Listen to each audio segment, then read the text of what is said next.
May Mendoza update. Ay nakatanggap si Ma'am Alan ng memo. Ayun, ang itim nakatanggap ng memo. May hawak pang anime yung memo ni Ma'am Alan. Ito yung video. Bossing may memo. Alan kay suspended sa Itbulaga.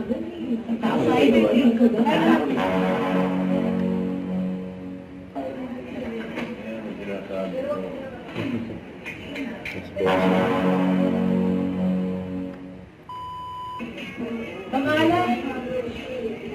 Pangalan, orient daw po tayo sabay-sabay. Orient daw po tayo for agency.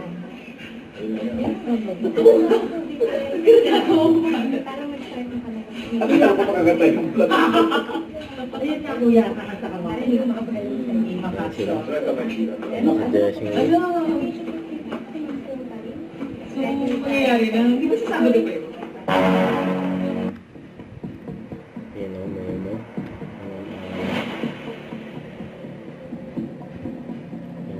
Noisy host.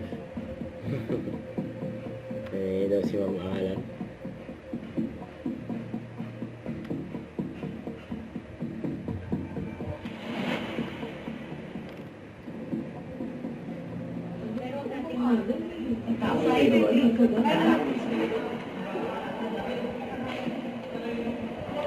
Pinakita ni Ma'am Alan kay Bossy.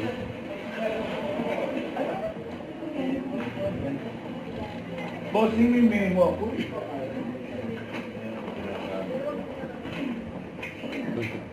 Alang kita.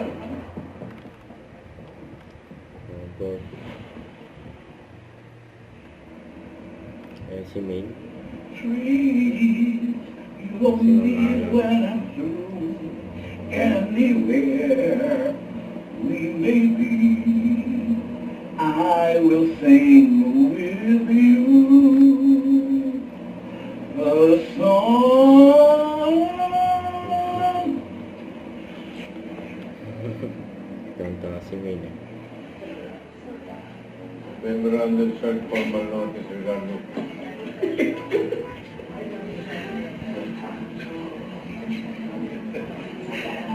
causing disturbance to the host and other members of the group for the rest of the Siesta.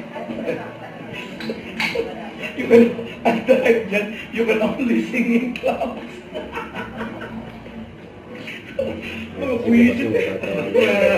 You can only sing in clowns tsunami. May address eh. Address. Meron kayo yung schedule eh. Totoo yan. Totoo yan. Ay, sing. Akala ko hindi habang umutak. Bigla may maalulong eh. Meron. Kasi, ang ganda naman ang pagkakanta ko. In the other side of the earth. Hirap ka yan. In this regard, you are hereby directed to refrain from singing inside the whole school and exit immediately until further notice. Dulo pa. You can only sing in Clowns, Quezon Ave, every Saturday and Sunday. For your guidance and compliance. Sabi naman yung isang subject, noisy host. Yun na, pinakita ni Ma'am Alan. And noisy. Don't forget, subscribe, click the notification bell for more update. This is Richard the Ancrum Live. Stay tuned for more videos. See ya.